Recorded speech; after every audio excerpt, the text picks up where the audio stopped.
To understand why the narcissist cannot recover from betraying a super empath, we have to first understand what the super empath actually represented in the narcissist's psychological economy. And it's far more complex than most people realize. The narcissist, as we know, operates on what's called narcissistic supply, external validation that temporarily fills the void where authentic self-worth should be. But not all supply is created equal. There's a hierarchy, a spectrum of quality that the narcissist intuitively recognizes, even if they can't articulate it. Most people the narcissist encounters offer what we might call surface supply. Admiration for their appearance, their status, their performance. It's transactional, replaceable, ultimately hollow. The narcissist consumes it quickly and needs constant replenishment because it doesn't actually nourish anything real. It's empty calories for a starving psyche. Then there's the super empath, and what they offer is something categorically different. The super empath doesn't just reflect the narcissist's grandiose self-image back to them. They actually see the person underneath the construct. They perceive the wound, the terror, the fragmented self that the narcissist has spent their entire life defending against. And here's what makes this so intoxicating and so dangerous for the narcissist. The super empath sees all of this and still chooses to stay. Still offers compassion, still believes in their capacity for something more. This creates a type of supply the narcissist has likely never experienced before. Validation that feels real because it's coming from someone with genuine depth, authentic perception, and the emotional sophistication to hold paradox. The super empath can simultaneously see the narcissist's defended false self and their defended true self, and they respond to both with a kind of radical acceptance. For the narcissist, this is like discovering water after a lifetime in the desert. It's not just that the super empath makes them feel good about themselves. It's that the super empath makes them feel real, seen, known. And for someone whose entire psychological structure is built on hiding from being truly known, this is both terrifying and irresistible. The super empath also brings something else to the table, intellectual and emotional depth that actually challenges the narcissist. Unlike the typical supply sources, who are easier to manipulate and control, the super empath engages with the narcissist at a level that stimulates them. There are real conversations, moments of genuine connection, exchanges that feel substantive rather than performative. The narcissist becomes addicted to this quality of interaction, in a way that's different from their addiction to regular supply. It's not just about maintaining their grandiose self-image. It's about experiencing something approximating authentic relationship, even if they can fully participate in it reciprocally. But here's the trap. The narcissist cannot actually metabolize this kind of supply in a healthy way. They can't integrate it, can't build on it, can't let it transform them. Instead, they consume it. They take and take from the super empath's depth, using it to feel momentarily whole, but they cannot give back in kind because they don't have access to their own emotional depths. They're drawing from a well they cannot replenish. And this is where the betrayal becomes inevitable. The narcissist's pathology eventually compels them to devalue and destroy the very thing they're most dependent on. Perhaps because the intimacy becomes too threatening. Perhaps because the super empath begins to require reciprocity. Perhaps because the narcissist's shame at being truly known becomes unbearable. Whatever the trigger, the narcissist sabotages the relationship in ways that are often spectacular in their cruelty. And then they lose it. They lose this unprecedented quality of supply. And here's what they discover in the aftermath. It cannot be replaced. The narcissist might find other sources of validation, other people to manipulate, other relationships to dominate. But they will never again find someone with that particular combination of depth, perception, tolerance, and genuine care. They will never again experience being seen that completely and accepted anyway. They will never again have access to that quality of connection, that level of intellectual and emotional stimulation. They've destroyed something irreplaceable, and on some level they know it. Every subsequent relationship becomes a disappointing echo of what they had and threw away. Every new source of supply feels shallow by comparison. They're trying to satisfy a hunger that only one specific type of nourishment could address, and they've permanently cut themselves off from it. You cannot replace someone who saw you completely and loved you anyway, especially once you've proven them right to leave. But the loss of supply, devastating as it is, points to something even more psychologically catastrophic for the narcissist, because what the super empath actually represented was something the narcissist has organized their entire existence around avoiding being truly known. Let me explain what I mean by this. The narcissist's whole psychological architecture is essentially an elaborate defense system built to protect against a core wound, a profound sense of defectiveness, shame, or worthlessness that formed early in their development. Everything about the narcissistic presentation, the grandiosity, the superiority, the need for control, the lack of empathy, these aren't personality traits. They're armor. They're a fortress constructed to ensure that no one ever gets close enough to see what the narcissist believes is their fundamentally unlovable true self, and this defense works reasonably well with most people. The narcissist can maintain the facade, can keep people at the precise distance where they provide validation without penetration, admiration without actual intimacy. Most people never see past the mask because the narcissist never lets them close enough, or because those people don't have the perceptual capacity to see through the construction. But the super empath is different. The super empath has this almost uncanny ability to perceive what's happening beneath the surface. They can sense the wound underneath the grandiosity. They can feel the terror underneath the rage. They can detect the fragility underneath the apparent strength. And critically, they can hold all of this in their awareness simultaneously without being manipulated by the false self or destroyed by the narcissist's defenses. This means that for perhaps the first time in the narcissist's life, they're in a relationship with someone who actually knows them. Not the performed self, not the curated image, not the strategic presentation, but the actual fractured, terrified, shame-bound person underneath. And here's the paradox that the narcissist cannot resolve. Part of them desperately wants this. Part of them is starving for the experience of being truly seen and accepted anyway. This is the fantasy that drives their pursuit of the super empath in the first place. But another part of them, the part organized around survival, finds this level of exposure absolutely intolerable. So throughout the relationship, the narcissist exists in this excruciating double bind. The super empath's perception of their true self is simultaneously the thing they crave most and the thing they fear most. It's both the most intimate connection they've ever experienced and the most threatening. When the relationship ends, when the narcissist inevitably betrays this person and drives them away, something irreversible happens to the narcissist's defensive system, because now they have to live with the knowledge that someone saw through everything, all the way down to the core, and ultimately chose to leave anyway. This is fundamentally different from other relationship endings. When a typical supply source leaves, the narcissist can tell themselves a comfortable story. They couldn't handle me. They didn't understand me. They weren't on my level. They left the performance, but they never knew the real me. This allows the narcissist to maintain their defenses intact. But with the super empath, this narrative doesn't work. The narcissist cannot deny that they were known, cannot pretend the empath just didn't understand, cannot hide behind the excuse that the empath only saw the surface.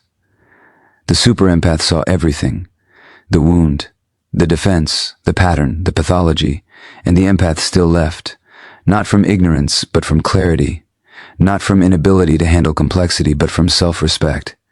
This completely destabilizes the narcissist's core defensive structure. If someone can see you that completely and still choose to walk away, what does that say about what they saw? If the one person who understood you most deeply ultimately concluded that you weren't worth staying for, how do you defend against the implication that maybe the shameful, defective self you've been hiding really is who you are?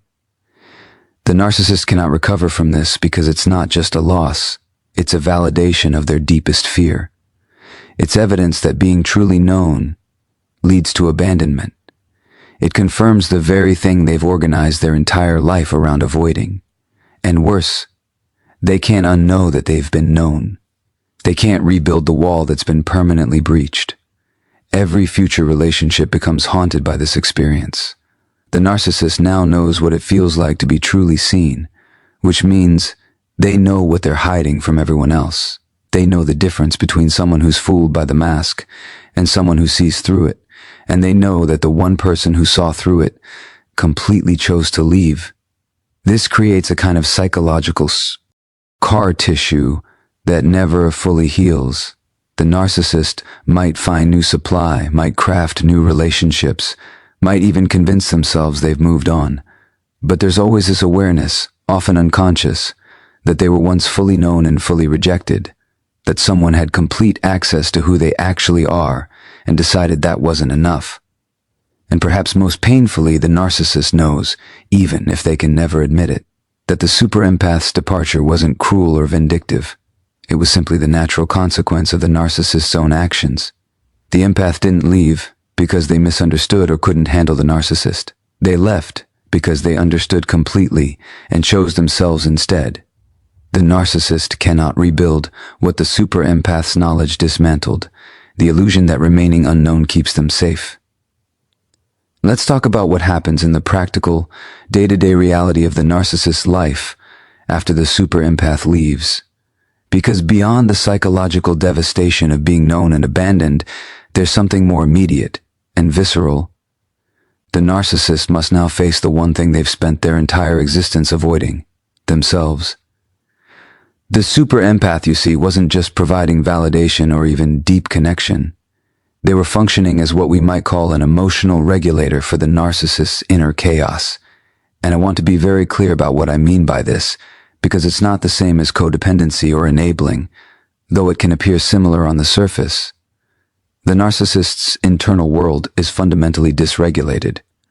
Without a coherent sense of self, without access to genuine self-worth, without the capacity.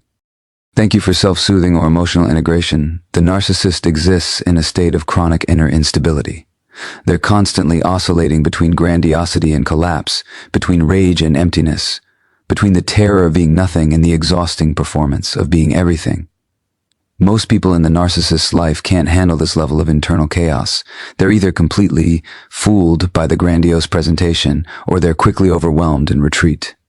But the super empath has this extraordinary and ultimately self-destructive capacity to hold space for the narcissist's contradictions, to remain calm in the face of their rage, to provide grounding when they're spiraling, to offer a kind of stable presence that the narcissist's own psyche cannot generate.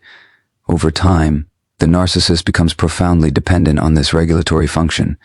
The super empath becomes the container for feelings the narcissist cannot process, the anchor when their sense of self fragments, the mirror that reflects back a coherent identity when their own threatens to dissolve. And because the super empath does this so consistently, so skillfully, the narcissist doesn't even recognize it's happening. They just know that somehow, in this person's presence, they feel more real, more stable, more whole than they do anywhere else. Then the empath leaves, and suddenly, catastrophically, that regulatory function disappears. Now the narcissist is alone with the full force of their internal chaos. All the feelings they never learned to process, all the self-fragmentation they never learned to integrate, all the emptiness they never learned to fill from within. It's all still there, but now there's no one to help them manage it. There's no one to absorb their rage without retaliating, no one to witness their vulnerability without weaponizing it, no one to reflect back a coherent self when they're fracturing. This is different from missing someone. This is different from grief. This is the experience of losing a crucial part of your own psychological functioning, like losing a limb you didn't know you were dependent on until it was gone. And here's what makes this so devastating for the narcissist. They cannot articulate what they've lost. They don't have the emotional vocabulary or the self-awareness to say, I depended on this person to regulate my nervous system, to contain my projections, to stabilize my sense of self. Instead, they just experience a void, an unbearable gnawing absence that nothing seems to fill. So they try to fill it. They find new supply, new relationships, new sources of validation. But here's the problem. No one else has the super empath's unique combination of depth, resilience, perceptiveness, and tolerance. No one else can perform that regulatory function at the same level. The new supply might be attractive, might be successful, might even be kind, but they lack the emotional sophistication to hold the narcissist's complexity. They're either too shallow to perceive what the narcissist actually needs, or they're too healthy to provide it. They set boundaries where the super empath had limitless patience. They retreat where the super empath would have stayed. They demand reciprocity where the super empath gave unconditionally. And so the void remains. The narcissist keeps searching for what they lost, but they're searching for something that cannot be replicated. They're trying to find someone who will do the impossible work of making them feel whole, the way the super empath did, but that person doesn't exist. Or if they do exist, they're another super empath who's already learned not to sacrifice themselves for someone who cannot reciprocate. The narcissist begins to realize on some level that they're alone with themselves in a way they've never been before. And this aloneness is unbearable because the narcissist's self is not a safe place to be. It's a place of shame, emptiness, fragmentation, terror. It's precisely what all the grandiosity and manipulation and control were designed to escape from.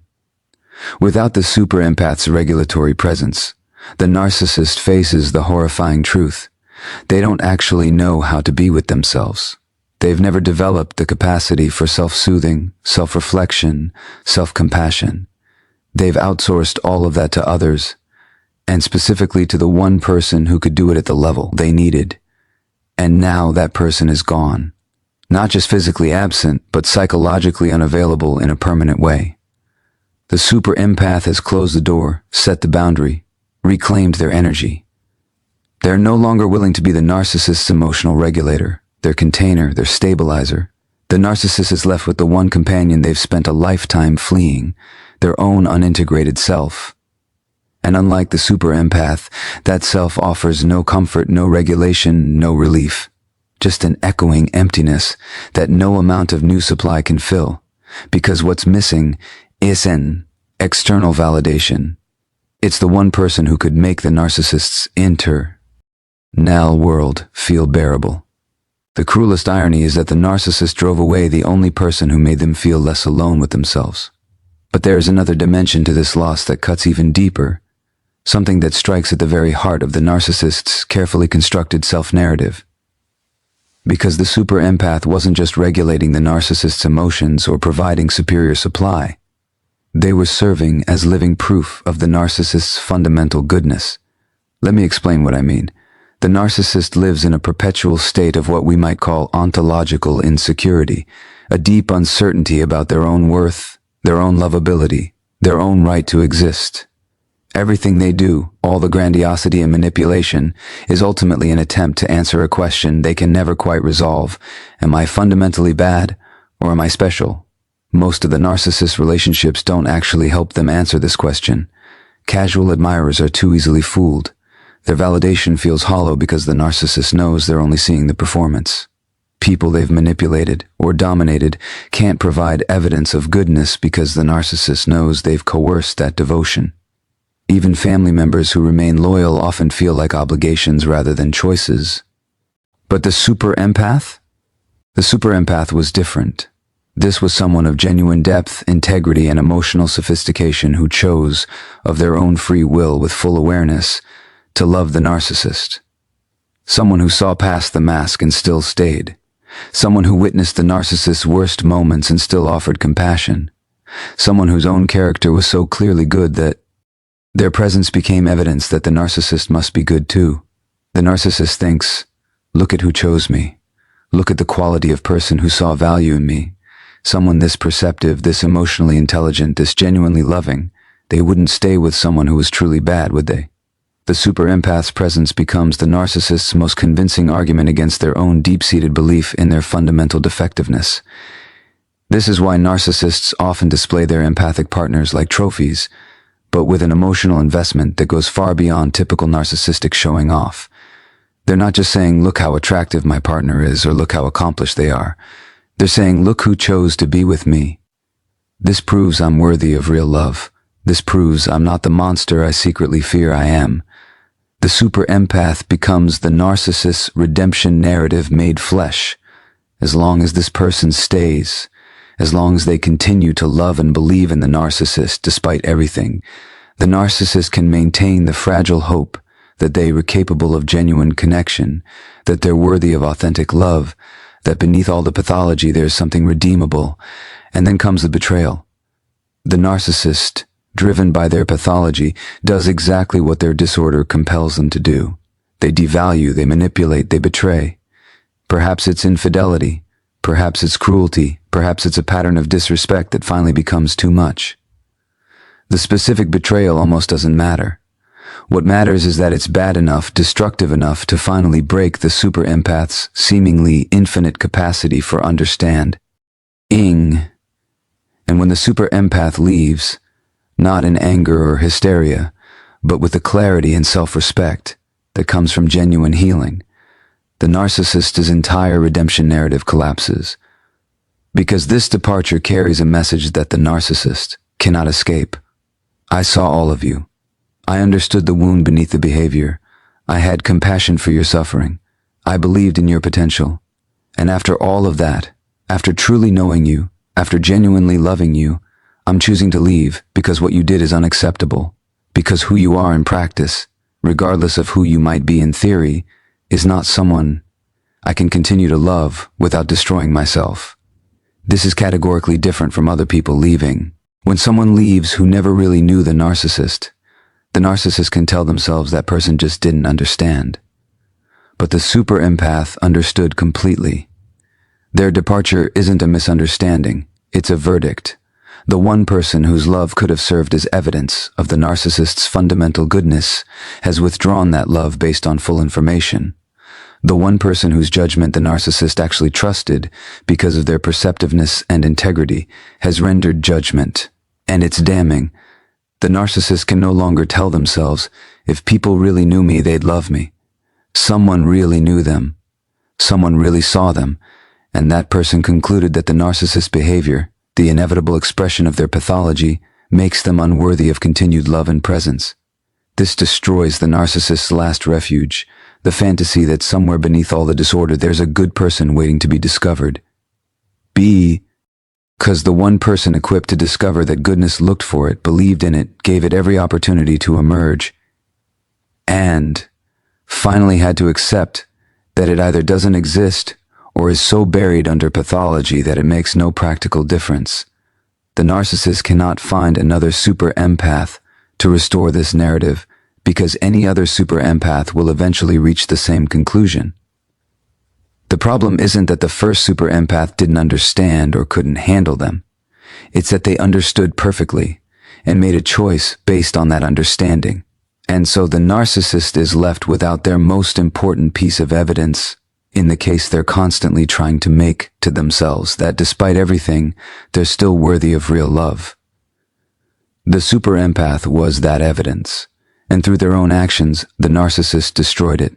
When the person who knew you best decides you're not worth staying for, no amount of new admirers can fill that void.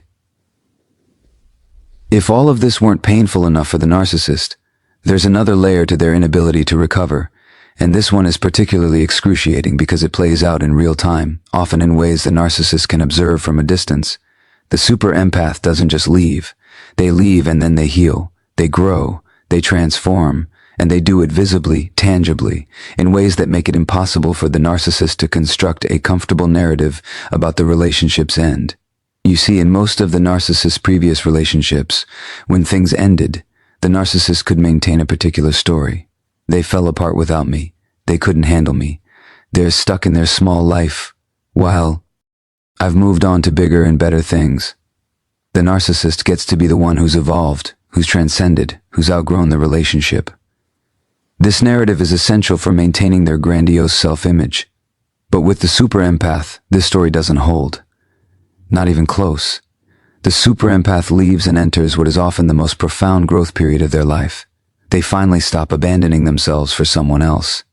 They reclaim the energy they'd been pouring into a bottomless void. They redirect their extraordinary capacity for depth and perception inward, toward their own healing. And the transformation is often dramatic. The narcissist might watch, through social media, through mutual friends, through whatever windows remain, as the super empath begins to thrive in ways they never did during the relationship. Their creativity flourishes. Their career advances. They form healthier relationships. They radiate a kind of peace and self-possession that they never had when they were managing the narcissist's chaos. And this visible thriving sends an unmistakable message that the narcissist cannot misinterpret the problem was the relationship. More specifically, the problem was the narcissist. Because here's what the super empath's growth proves. They were being held back. All that depth, all that capacity, all that emotional intelligence that the narcissist was feeding on, it was being drained away, channeled into the impossible task of trying to love someone who couldn't receive love, trying to heal someone who wouldn't do the work of healing themselves. Once freed from that dynamic, the super empath doesn't collapse or diminish. They expand. They become fully themselves. They step into their potential in ways that were impossible when they were constantly regulating someone else's nervous system, managing someone else's fragility, absorbing someone else's projections. For the narcissist, this is unbearable to witness because it contradicts everything they need to believe. In the narcissist's worldview, they're supposed to be the special one, the evolved one, the one who outgrows others. But here's the super empath, demonstrably outgrowing the narcissist. Not through superiority or one-upmanship, but through the simple act of choosing themselves and doing the work of genuine healing. And unlike the narcissist, who might cycle through relationships and maintain surface-level changes while their core pathology remains untouched, the super empath's transformation is real. It's not a performance. It's not image management. It's actual integration, actual growth, actual evolution. You can see it in how they carry themselves, how they speak about the relationship without bitterness or ongoing entanglement, how they've genuinely moved on rather than just moving to the next distraction. This creates a devastating comparison that the narcissist cannot escape. While the narcissist remains fundamentally unchanged, still cycling through the same patterns with new supply, still trapped in the same defensive structures, still avoiding the same core wound, the super empath has actually transformed. They've used the pain of the relationship as raw material for genuine development. The narcissist might find new partners, new sources of validation, new stages for their performance. But none of it represents real change. They're running the same program with different actors. And on some level, they know this. They know they're still the same person, still driven by the same fears, still defended by the same mechanisms. Meanwhile, the super empath has become someone new, not because they're superior, but because they did what the narcissist cannot do. They faced themselves honestly. They felt their pain without projecting it onto others. They took responsibility for their part in staying too long, and they committed to genuine healing, rather than just managing their image. This divergence becomes increasingly stark over time. Years might pass, and the narcissist is still essentially the same, perhaps with a different partner who they're treating the same way, perhaps more isolated, perhaps more bitter, but fundamentally unchanged. The super empath, meanwhile, has continued to evolve, to deepen, to become more integrated and whole, and the narcissist sees this. They see evidence of what's possible when someone actually does the work of healing. They see a living demonstration that transformation is real, that people can change, that there's a way out of the patterns that trap us. But they also see that they're not doing it. That despite all their grandiosity and all their claims of evolution, they remain stagnant while the person they discarded has blossomed. This is perhaps the most painful mirror of all. Not the mirror the super empath held up during the relationship, showing the narcissist who they were, but the mirror they hold up after leaving, showing the narcissist who they could have been if they'd been capable of choosing growth over defense, vulnerability over grandiosity, authentic change over the PE. Our formats of change. The super empath's healing doesn't just represent their own freedom. It represents the narcissist's foreclosed possibility, their road not taken, the life they might have lived if they'd been capable of doing the work. And that's a loss from which the narcissist truly cannot recover. The most devastating proof of your stagnation is watching someone flourish in the space where they once diminished themselves loving you. And now we arrive at what might be the most tragic dimension of this loss, the one that speaks to the deepest form of human devastation. Because the super empath didn't just see who the narcissist was. They saw who the narcissist could become. This is something we need to sit with for a moment because it's fundamentally different from everything else we've discussed. The super empath's perception wasn't limited to the narcissist's current state, the pathology, the defenses, the wounded self hiding beneath the grandiosity. The super empath, with their extraordinary depth and their perhaps naive faith in human potential, could also perceive something else the person the narcissist might be if they chose healing. This vision wasn't delusion.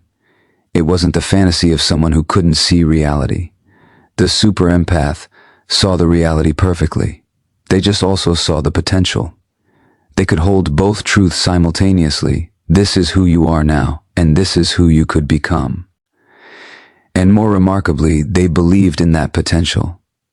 They believed it enough to stay far longer than they should have. They believed it enough to endure treatment that no one should endure. They believed in the narcissist's capacity for change, even when the Narcissists didn't believe in it themselves. For the narcissist, this belief was simultaneously their greatest hope and their greatest burden, because part of them desperately wanted to become that better version of themselves. Part of them resonated with the super empath's vision, felt the pull of that possible redemption. In moments of vulnerability, rare and quickly defended against, the narcissist might have glimpsed what the super empath saw, a path toward wholeness, toward genuine connection, toward freedom from the prison of their own pathology. But another part of them, the part organized around survival and defense, found this vision terrifying, because becoming that person would require the very thing the narcissist's entire structure is designed to prevent: facing the wound, feeling the shame, acknowledging the damage they've caused, sitting with the unbearable vulnerability of not knowing who they are without their defenses. So the narcissist remained trapped between these two poles, the desire to become what the super empath believed they could be, and the terror of what that transformation would require. And in that trap, they did what their pathology always compels them to do. They chose defense over growth. They chose the familiar pain of their disorder over the unknown pain of healing. They betrayed not just the super empath, but the vision the super empath held of their potential. And when the super empath finally leaves, when they accept that the narcissist is choosing pathology over possibility, defense over development, something irreversible happens. The narcissist doesn't just lose a person, they lose the last witness to their redemptive potential. They lose the only person who could see them at their worst and still maintain faith in their capacity for something better. No one else will believe in them that way again. And here's why: because belief of that caliber requires a specific combination of depth, perception, and radical acceptance that is extraordinarily rare. It requires someone who can see through the defenses without being fooled by them, someone who can perceive potential without being naive about present reality, someone whose own character is solid enough to maintain hope in another person's growth, even while that person actively undermines it. The super empath was that rare combination. And the narcissist destroyed their faith not through a single dramatic betrayal, but through the accumulation of 1,000 smaller ones. Through the consistent choice to protect the false self rather than risk revealing the true self. Through the pattern of hurting the one person who believed in their healing. Through the fundamental refusal to do the terrifying work of genuine transformation. When the super empath finally withdraws their belief, not in anger but in acceptance, they take with them the narcissist's last tether to the possibility of redemption, because everyone else in the narcissist's life either believes in the grandiose false self, which isn't real, or sees only the pathology, which offers no hope. The super empath was the only one who held both truths. I see who you are, and I see who you could be, and I believe you're capable of bridging that gap. After the super empath leaves, the narcissist might encounter other people who believe in them, but that belief will always feel hollow because it's based on incomplete information. New partners might admire the false self, but the narcissist knows they're being fooled. Therapists might maintain hope for their healing, but the narcissist can keep them at arm's length, never truly vulnerable. Friends might stay loyal, but the narcissist knows they don't see the full picture. Only the super empath saw everything and still believed. And the narcissist has permanently forfeited that belief through their own choices. This creates a particular kind of despair that the narcissist may never fully articulate, even to themselves. It's the despair of knowing that someone once saw your best possible self, not as flattery, not as manipulation, but as genuine perception, and you systematically destroyed their faith in your ability to become that self. You proved them wrong about you, but in the worst possible way. You demonstrated that their belief was misplaced not because they misjudged your potential, but because you refused to reach for it. The narcissist is left haunted by a ghost, the person they could have been if they had the courage to meet the super empath's belief with action. That ghost follows them into every subsequent relationship, every new beginning, every moment when they might choose differently but don't, because now they know what's possible. They've seen themselves through eyes that perceived their potential, and they've chosen, again and again, to remain who they are rather than become who they could be. The super empath took with them not just their love, not just their regulatory presence, not just their validation. They took the narcissist's last real chance at believing in their own redemption, because no one else will ever believe in them with that particular combination of clarity and hope, truth and faith, unflinching perception and unwavering compassion. And the narcissist knows, in whatever capacity they're capable of knowing anything real about themselves, that they deserved that belief and they destroyed it, that someone saw the best in them and they repaid that vision with betrayal, that they were offered a path toward healing and they chose pathology instead. When you destroy the faith of the only person who could see both who you are and who you might become, you lose more than their presence. You lose your own possibility.